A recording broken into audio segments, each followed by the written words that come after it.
মুস্তাফাকে যে চোখ দেখে নিয়েছে সে চোখের গুনাহ আল্লাহ রাব্বুল আলামিন হবে বাইকাট করে দিয়েছেন। আরে ঝুমকে বল ইয়া সুবহানাল্লাহ।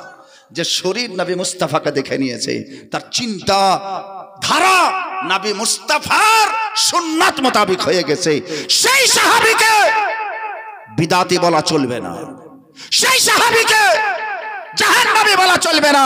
হে মৌলভী, তুমি যদি বাপের বেটা হও তাহলে তোমাকে প্রমাণ করতে হবে যে উমারে ফারুক হোক, উসমানে গনি হোক, হযরতে আলী হোক, হযরতে উমারে হযরত আবু বকর সিদ্দিক হোক রিদওয়ানুল্লাহি তাআলা আলাইহিম আজমাইন, এরা যদি শরীয়তে কিছু বাড়তি করেছেন তাকে শরীয়তি পরিভাষায় ইজমা বলা হয়।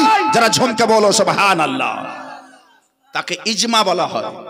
সেটাও একটা দলিল, সেটা দরকারে করেছেন ওনারা। আর আমার নবী সাল্লাল্লাহু তাআলা আলাইহি ওয়াসাল্লাম হাদিস শরীফে বলেছেন, হাদিস শুনতে চাহেন না? আরে চাহেন না? চাহেন না? চাহেন তো? তাহলে একবার হাত তুলে বলেন তো, ইয়া রাসূলুল্লাহ। আজ ভোর পর্যন্ত হাত তুলতে হবে, দেখেলেন ইনশাআল্লাহ। মাশাআল্লাহ। হে ব্রাদার, আকা সাল্লাল্লাহু আলাইহি সাল্লামের হাদিসে কি লেখা আছে? আকা সাল্লাল্লাহু তাআলা আলাইহি ওয়াসাল্লাম বলেন, ক্বালা রাসূলুল্লাহ সাল্লাল্লাহু তাআলা আলাইহি ওয়াসাল্লাম, ইন্নাল্লাহা ওয়াজাআ ফি লিসানে উমর ইয়াকুলু বিহি। যারা ঝুমকে বলিয়ে সুবহানাল্লাহ।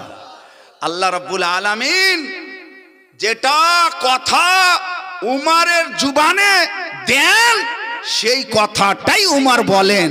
আরে ঝুমকে বলিয়ে সুবহানাল্লাহ। আল্লাহ যেটা উমরের জুবানে দেন, আগে আল্লাহ দেন উমরের জুবানে, তারপরে উমর ওই কথাটা বলেন। তা হযরতে উমর যদি জামাত করালছেন তো নবী মুস্তাফার হাদিস মোতাবেক করালছেন। নবী মুস্তাফা নিজেই বলেছেন, উমর যেটা কথা বলে আল্লাহ আগে তার জুবানে দিয়ে দেন।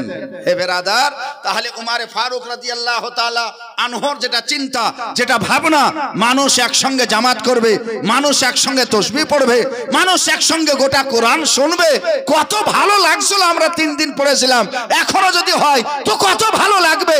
যদিও এটা বিদআত, কিন্তু এটা ভালো বিদআত। আরে ঝুমকে বলিয়ে সুবহানাল্লাহ।